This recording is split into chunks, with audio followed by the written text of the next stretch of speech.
पक्षीपुरा नाम की जंगल में मानू और बंटी दो भाई रहा करते थे। दोनों भाई की शादी हो गई थी और दोनों की एक एक बच्चे थे।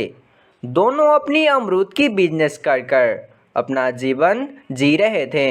मानू, आज मैं किसी काम से बाहर जा रहा हूँ, मुझे आने में थोड़ा वक्त लग सकता है, इसीलिए तुम अमरूद खरीदने वाले ग्राहक का ध्यान रखना। अच्छा ठीक है भैया, लेकिन आप जल्दी लौटिएगा, आपके बिना मुझे अमरूद बेचना ही नहीं आता। छोटे, ये तू कैसी बातें कर रहा है? अगर तू आज नहीं सीखेगा तो कब सीखेगा? अच्छा चल, मैं निकलता हूँ, मुझे देर हो रही है। अच्छा ठीक है भैया, लेकिन आप संभल कर जाना। सुना है कि इस जंगल से बाहर जाते ही जालिम चीलों का आक्रमण होता है, इसलिए आप संभल कर जाना। तो फिर बंटी और उसकी पत्नी चले जाते हैं।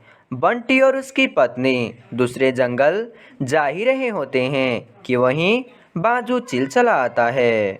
आओ आओ पक्षियों, मेरे पास आओ, मैं काफ़ी दिनों से भूखा हूँ। आज मैं तुम दोनों को खाकर अपना भूख मिटाऊंगा। हा हा हा हा हा हा हा। बब्बा बाजू चिल, हमारे साथ ऐसा तो ना करो, तुम हम दोनों को छोड़ दो। इसके बदले में मैं तुम्हें बहुत सारा अमरूद दूंगा, लेकिन हम दोनों को तो छोड़ दो प्लीज। हा हा हा हा हा। तुम जितना समझते हो मैं उतना भी बेवकूफ़ नहीं हूँ। मैंने तुम जैसे पक्षियों को कितने देखे हैं। पहले तो वादा करते हैं और बाद में भूल जाते हैं, लेकिन मैं वही गलती दोबारा नहीं दोहराऊंगा। आज मैं तुम दोनों को खाकर ही रहूंगा। हा हा हा हा हा। फिर बाजू चील मानो और उसकी पत्नी को खा जाता है। आज तो मज़ा ही आ गया, कितने स्वादिष्ट पक्षी थे। काश मुझे रोजाना ही पक्षियों का मांस मिलता। वहीं दूसरी ओर मानो चिड़े को जब पता चलता है कि बंटी चिड़े की मौत हो गई है तो वो अंदर से बहुत टूट जाता है और बंटी चिड़े की बेटी को अपने पास लेकर आता है। लेकिन कोमल की चाची बहुत अत्याचारी स्वभाव की थी। वो कोमल की माता पिता की मौत से बहुत खुश थी, क्योंकि अब कोमल की सारी संपत्ति जो उसकी जो हो गई थी। आज तो मज़ा ही आ गया, लगता है कि भगवान हम पर नज़र ही डाल दिए हैं। कितनी सारी संपत्ति और उसके साथ एक नौकरानी भी फ्री आई है। ऐसे ही कुछ दिन गुजर जाता है। अब बंटी अपने काम पर चला जाता, लेकिन वहीं राखी बेचारी कोमल पर बहुत अत्याचार करती थी। चल उठ, जल्दी से जाकर झाड़ू पोछा कर और जंगल से भोजन लेकर आ। मेरी बेटी कब से भूखी बैठी है और तू यहाँ पर सोई बैठी है। चल उठ। कोमल अभी छोटी थी, इसीलिए वो ठीक से जंगल से भोजन नहीं ढूंढ पाती थी, तो राखी कोमल को खाना नहीं देती थी और दिन भर भूखी रख देती थी। केवल बैठे बैठे खाना खाने भर की है, कोई काम तो ठीक से तुझसे होता नहीं और पड़ गई पले हमारी। रे भूखी, देखता हूँ आज तुझे कौन खाना देता है। फिर कोमल दिन भर भूखी रहती है, लेकिन राखी उसे खाने को कुछ नहीं देती। शाम को जब मानू घर लौटता है तो राखी से कहता है, अरे राखी, क्या कोमल ने खाना खाया? वो कहीं दिखाई नहीं दे रही है। क्या कहा आपने? हमने क्या उसका ठेका लिया है जो उसे समय समय पर खाना खिलाते रहें? और एक और बात कान खोल कर सुन लो, अगर वो इस घर में रहेगी तो मैं नहीं रहूँगा, अगर मैं रहूँगा तो उसे नहीं रहने दूँगा। अब तुम खुद फैसला करो कि तुम्हें किसे रखना है और किसे नहीं, वरना मैं जा रही हूँ अपने मायके। ये कैसी बातें कर रही हो राखी? वो भी तो हमारे ही संतान है ना। और वैसे भी उसकी सारी संपत्ति जो हमने ली है वो क्या कम है? और तुम कह रही हो कि मैं कोमल को कहीं और भेज दूं, तो हमारे अलावा इसकी इस दुनिया में और कौन है जो मैं उसके पास भेज दूं? तो फिर मानो तुम एक और बार सोच लो। मैंने जो कह दिया सो कह दिया। अब मैं जा रही हूँ इस घर को छोड़कर, रहो अपने इस कोमल के साथ। तो फिर राखी अपनी बेटी को लेकर वहाँ से अपने मायके की ओर चली जाती है। मीनू नाम की चिड़िया बहुत गरीब थी। मीनू की पति बहुत साल पहले ही गुजर चुका था। मीनू की छोटे छोटे बच्चे थे। मीनू इतना गरीब थी कि अपने बच्चों को ठीक से भोजन भी खिला नहीं पाती थी। माँ, हमें खाना दो ना, मुझे जोरों से भूख लगी है। माँ, मुझे भी। हाँ हाँ बेटा, मैं अभी तुम सबको भोजन खिलाती हूँ। तभी वहाँ पर अपने घर की किराया मांगने कालू कौवा चला आता है। नहीं नहीं, अभी कोई खाना नहीं खाएगा। मीनू, तुम पहले मेरा घर का किराया दो, वरना आज तुम मेरा घर खाली कर दो। ना कालू कौवे, तुम ऐसा ना करो, मुझे कुछ दिन का और वक्त दे दो, मैं तुम्हारा सारा कर्जा चुका दूंगा। लेकिन तुम ऐसा तो ना करो। मीनू, मैं कुछ नहीं जानता, तुम्हारा यही नाटक कई महीनों से सुनता आ रहा हूँ। तुम अभी के अभी मेरा घर खाली कर दो, वरना मैं धक्के मार कर तुम सबको निकाल दूंगा। तुम ऐसा तो ना करो कालू कौवे, भगवान के लिए हमें कुछ दिन और रहने दो, हम तुम्हारे सारे कर्ज चुका देंगे। मीनू कहती रहती है, लेकिन कालू कौवा मीनू की एक बात नहीं सुनता और मीनू को घर से निकाल देता है। मम्मा, अब हम कहाँ जाएंगे? हमें तो कालू अंकल ने अपने घर से निकाल दिया है। जहाँ भगवान चाहेंगे बेटा, हम वहीं रह लेंगे। चलो चलते हैं। फिर मीनू वहाँ से जंगल की ओर चली जाती है। मम्मा, बस बहुत हो गया, अब हम सबसे भूख बर्दाश्त नहीं हो रही है। प्लीज़ आप हमें कुछ खाने को ला दीजिए ना। अच्छा ठीक है बेटा, मैं अभी तुम सब के लिए कुछ लेकर आती हूँ, तुम सब यहीं पर रहना।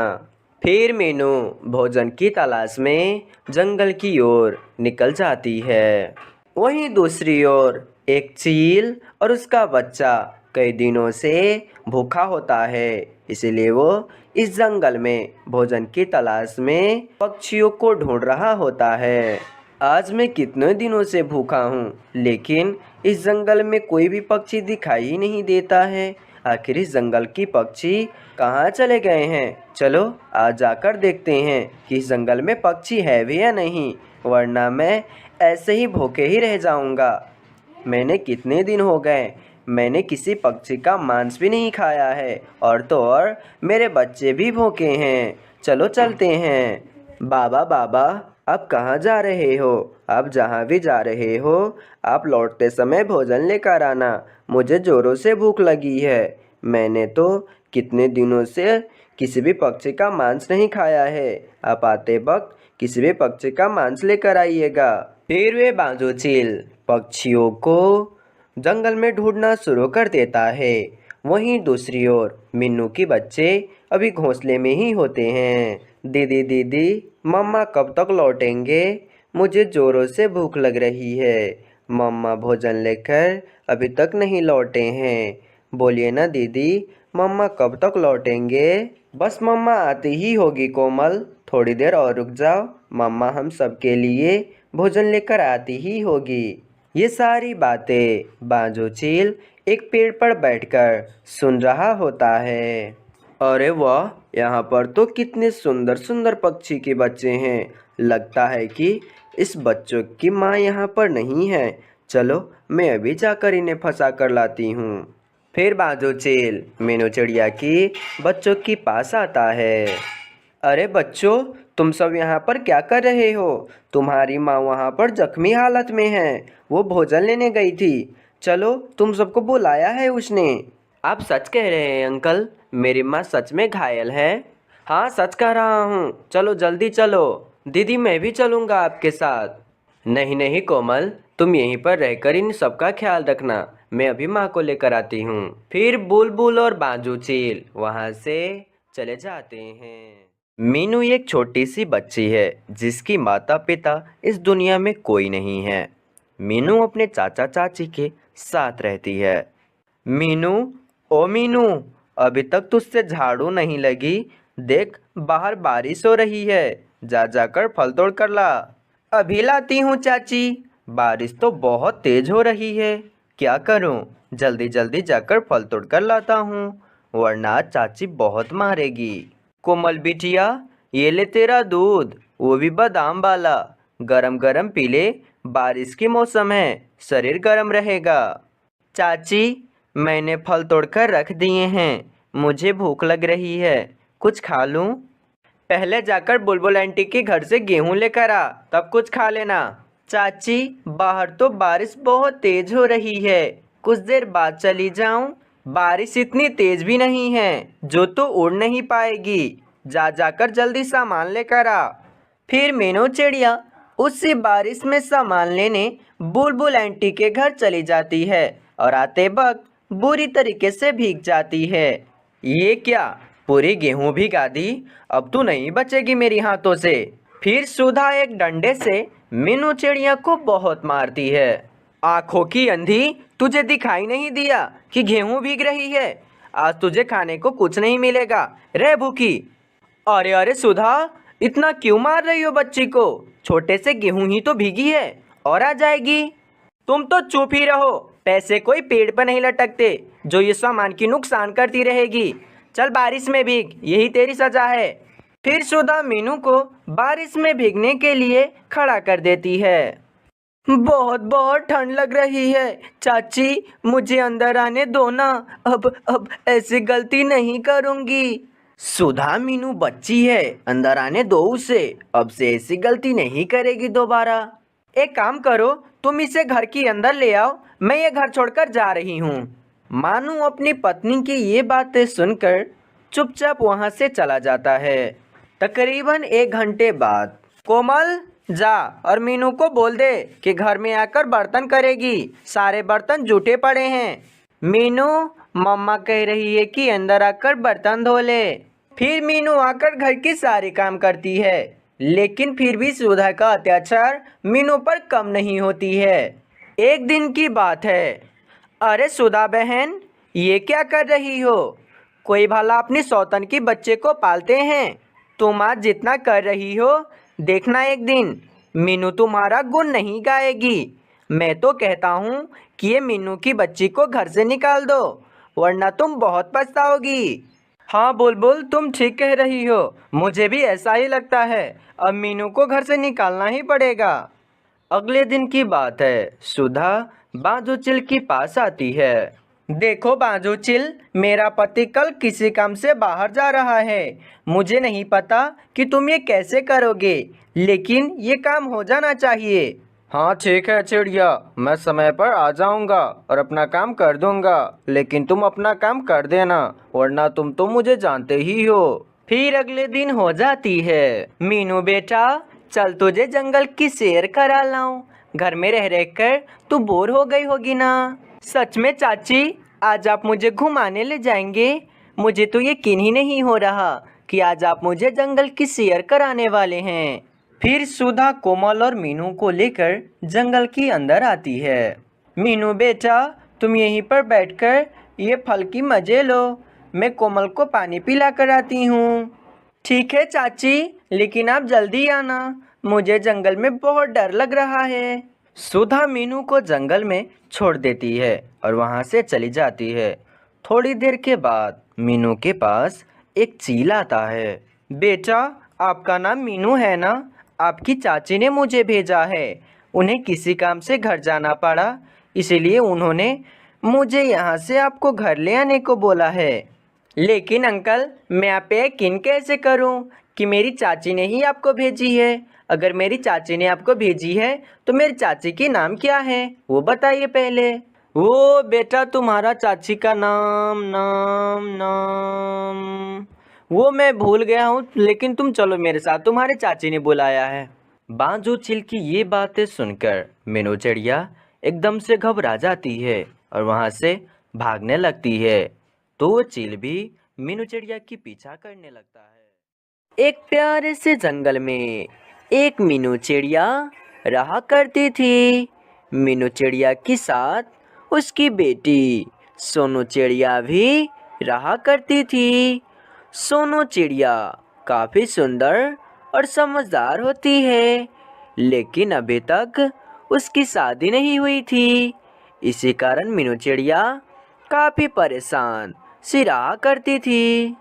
सोनू चिड़िया, तुम कितनी बड़ी हो गई हो, लेकिन तुम्हारी अभी तक शादी नहीं हुई है, परंतु मैं चाहता हूँ कि जल्द से जल्द तुम्हारी शादी हो जाए। लेकिन मम्मा, मेरे लिए तो कितने सारे रिश्ते आते हैं, परंतु आप उन सारे रिश्ते को मना कर देती हो। बेटा, तुम्हारे लिए जितने भी रिश्ते आए हैं वे सब वैसे ही थे। उसमें से एक भी चीड़ा मेहनती नहीं था, और मैं चाहता हूँ कि तुम्हारी शादी एक मेहनती चिड़े के साथ हो, जो कि तुम्हारी अच्छे से ख्याल रख सके। लेकिन बेटा, तुम चिंता मत करो, मैं तुम्हारी जल्द से जल्द कहीं शादी करवा दूंगी। कुछ देर के बाद मीनू चिड़िया की घोंसले में एक चीड़ा और एक चिड़िया आती है। मीनू चिड़िया, मैं अपने बेटे का रिश्ता लेकर आया हूँ। मैं चाहता हूँ कि मेरी बेटे की शादी तुम्हारी बेटी सोनू चिड़िया से हो जाए। आप तो हमें जानते ही हैं कि हम कितने सालों से इसी जंगल में रहते हैं, और आप तो मेरे बेटे को भी जानते हैं कि मेरा बेटा कितना ज़्यादा मेहनती है। हाँ, मैं आपके बेटे को अच्छी तरीके से जानता हूँ। आपका बेटा मानो चिड़ा बहुत ही ज़्यादा मेहनती है। तो फिर मीनू चिड़िया, हमें रिश्ता पक्का समझते हैं, और फिर हम इन दोनों की शादी जल्द से जल्द करवा देंगे। ठीक है, तो फिर हमारे तरफ से तो हाँ है। बस अब बता दीजिए कि किस दिन इन दोनों की शादी रखनी है। मीनू चिड़िया, मैं कहती हूँ कि इन दोनों की शादी कल ही करवा देते हैं। ठीक है, तो फिर हम इन दोनों की शादी कल ही करवा देते हैं। रिश्ता पक्का कर कर वे चिड़िया और चिड़ा वहाँ से चले जाते हैं। सोनो चिड़िया, तुम्हारे लिए कितने अच्छे घर से रिश्ता आया है। मानो चिड़े को तो मैं बचपन से ही देखता आ रहा हूँ। मानो चिड़ा बचपन से ही बहुत ही मेहनती है। तुम देखना, मानो चिड़ा तुम्हारा बहुत ही ज़्यादा ख्याल रखेगा। फिर अगली सुबह हो जाती है तो सोनू चिड़िया मीनू चिड़िया से कहती है, मम्मा, मैं मेकअप करवाने पार्लर जा रही हूँ कि मैं और भी सुंदर दिख सकूँ। ठीक है तो बेटा, तुम संभल कर जाना और जल्द ही लौट जाना, क्योंकि आज तुम्हारी बारात आने वाली है। फिर वे सोनू चिड़िया मेकअप करवाने पार्लर चली जाती है। सोनू चिड़िया मेकअप करवाने पार्लर जा ही रही होती है कि उससे सामने ही एक चिड़िया जमीन पर पड़ी हुई दिखाई देती है। वे चिड़िया तो काफ़ी ज़्यादा घायल होती है। तो फिर सोनू चिड़िया फौरन वे बड़ी चिड़िया की पास आती है। बाप रे, इनका तो काफ़ी ज़्यादा खून निकल रहा है। मुझे जल्द ही कोई बेजी को बुला कर लाना होगा। फिर सोनू चिड़िया एक बेजी को बुला कर लाती है, और फिर वे बेजी उस बूढ़ी चिड़िया के जख्म पर पट्टी कर देते हैं। चिड़िया, मैंने इनको पट्टी कर दिया है। अब इनको ज़्यादा से ज़्यादा आराम की ज़रूरत है, इसीलिए तुम इन्हें घोंसले में ले जाओ और आराम करवाओ। ठीक है बेजी, आपका बहुत बहुत धन्यवाद। फिर वे बेजी वहाँ से चले जाते हैं। आपको आराम की बहुत ज़रूरत है, इसलिए मैं चाहता हूँ कि आप आराम करें। यहीं एक पेड़ पर घोंसला बना हुआ है। मैं चाहता हूँ कि आप मेरे साथ चलें। फिर सोनू चिड़िया उस बूढ़ी चिड़िया को अपने साथ उस घोंसले में ले आती है। बेटा, तुम्हारा बहुत बहुत शुक्रिया। तुम कितनी अच्छी हो। तुमने आज मेरा कितना ज़्यादा मदद किया है। अगर आज तुम ना होती तो ना जाने मेरे साथ क्या होता। मैं इस दुनिया में होती या नहीं, ये तो मुझे पता नहीं, लेकिन तुम बहुत ही अच्छी हो। तुमने आज मेरा कितना ज़्यादा मदद किया है। नहीं नहीं, आप ये क्या कह रही हैं? मैंने आपकी मदद की, ये तो मेरा फर्ज बनता है। जाओ बेटा, अब तुम अपने घर चले जाओ। तुम्हारे घर वाले तुम्हारा इंतजार कर रहे होंगे। बाप रे, आज तो मेरी शादी है, लेकिन मैं इनको अभी अकेला नहीं छोड़ सकता हूँ। अगर मैं इनको अकेला छोड़कर चली गई तो इनके साथ कुछ भी हो सकता है। लेकिन मेरा ये शादी नहीं हुआ तो कुछ नहीं बिगड़ेगा, फिर से मेरा दूसरा रिश्ता आ जाएगा। लेकिन मैं इनको ऐसे हालत में छोड़कर कहीं नहीं जाऊंगी। और मैं यहीं पर रहकर इनका ध्यान रखूंगी। वहीं दूसरी तरफ मीनू चिड़िया काफ़ी ज़्यादा परेशान होती है क्योंकि सोनू चिड़िया पार्लर से अभी तक लौट के नहीं आई थी। सोनू चिड़िया अभी तक वापस क्यों नहीं आई? बारात का आने का वक्त हो चुका है। जंगल के तमाम पक्षी आ चुके हैं, बस अब बारात आते ही होगी। मीनू चिड़िया इतना कहती ही है कि बारात आ जाती है। मीनू चिड़िया, सोनू चिड़िया कहाँ है? देखो हम बारात लेकर आ चुके हैं। सोनू चिड़िया बस आती ही होगी। ये सोनू चिड़िया कहाँ रह गई है? देखो बाराती भी बारात लेकर आ गए हैं, लेकिन सोनू चिड़िया की तो कोई अता पता नहीं है। मुझे भी सोनू चिड़िया की साथ ही जाना था, ना जाने ये सोनू चिड़िया कहाँ रह गई है। फिर ऐसे ही जंगल की तमाम पक्षी कुछ देर तक सोनू चिड़िया की आने की राह देखती है, लेकिन सोनू चिड़िया की तो कुछ देर के बाद भी कोई अता पता नहीं होते हैं। मीनू चिड़िया, अब बस बहुत हुआ। हम सोनू चिड़िया की कब से बग देखे जा रहे हैं। मुझे तो लगता है कि तुम्हारी सोनू चिड़िया अब वापस नहीं आने वाली है। वे किसी चिड़े को लेकर भाग गई है। हाँ मीनू चिड़िया, मुझे भी ऐसा ही लगता है कि तुम्हारी बेटी सोनू चिड़िया किसी चिड़े के साथ भाग गई है। नहीं नहीं, आप सब मेरी बेटी पर ऐसे झूठे इल्जाम क्यों लगा रहे हैं? मेरी बेटी सोनू चिड़िया बहुत अच्छी है, वे वापस आती ही होगी। आप सब बस थोड़ी देर और इंतजार कर लें। नहीं नहीं, अब बस बहुत हो गया। मुझे अब सोनू चिड़िया के साथ शादी नहीं करनी है, क्योंकि मैं अब जान चुका हूँ कि सोनू चिड़िया किसी चिड़े के साथ भाग गई है। चलो मम्मा, अब हम अपने घर चलते हैं। फिर भी मीनू चिड़िया उदास होकर वहाँ से अपने घोंसले में आती है। ये सोनू चिड़िया कहाँ चली गई है? आज इसके वजह से मेरी कितनी बेइज्जती हुई है। ऐसे ही 2 दिन गुजर जाते हैं। अब उस बूढ़ी चिड़िया की जख्म पूरे तरीके से भर चुके होते हैं। बेटा, अब मेरा जख्म पूरी तरीके से भर चुका है। अब मुझे अपने घर जानी चाहिए। मेरी बहू मेरी इंतजार कर रही होगी। ये तो बहुत ही अच्छी बात है। मैं भी आपके साथ ही चलता हूँ। मैं आपको घर तक छोड़कर आऊँगा। फिर सोनू चिड़िया वे बूढ़ी चिड़िया को अपने साथ उसके घर ले जाती है। माँ जी, आप कहाँ चले गई थी? मैंने आपको कहाँ कहाँ नहीं ढूंढा, और आप इस सोनू चिड़िया को क्यों लेकर आई हैं? माँ जी, आप तो जानते ही हैं कि कल इसकी शादी हमारे मानो चिड़े के साथ होने वाला था, लेकिन ये कल शादी में आई ही नहीं, तो हमें लगा कि ये किसी चिड़े के साथ भाग गई है। तो फिर वे बूढ़ी चिड़िया अपनी बहू को सारी बात बताती है कि कैसे सोनू चिड़िया ने उसकी जान बचाई है। बेटा, मुझे माफ़ कर दो। मैंने तुम्हें कितना गलत समझा, लेकिन तुम तो मेरी माँ जी का ध्यान रख रही थी और मैंने तुम्हें समझा कि तुम किसी चिड़े के साथ भाग गई हो। बेटा, मुझे माफ़ कर दो। हाँ सोनू चिड़िया, मुझे भी माफ़ कर दो। मुझे भी गलतफहमी हो गई थी। मैंने अब दोनों को माफ़ कर दिया है। चले, अब मैं अपने घर चल रही हूँ। मेरी मम्मा मेरी इंतज़ार कर रही होगी। सोनू चिड़िया, तुम मुझे बहुत ही ज़्यादा पसंद आई हो, इसीलिए मैं कल ही तुम्हारी और मानो चिड़े की शादी करवा दूँगी।